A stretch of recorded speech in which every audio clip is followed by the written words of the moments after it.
ganze Welt gesehen, von Singapur bis Aberdeen. Wenn du mich fragst, wo es am schönsten war,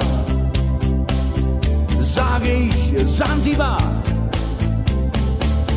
War eine harte Überfahrt, 10 Wochen nur das Deck geschrubbt, hab die Welt verflucht, in den Wind gespuckt und salziges Wasser geschluckt.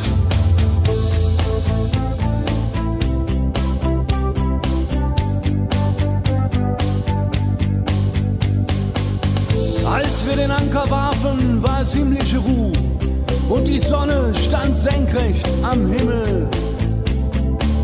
Als ich über die Reling sah, da glaubte ich zu träumen, da waren 1000 Boote und sie hielten auf uns zu.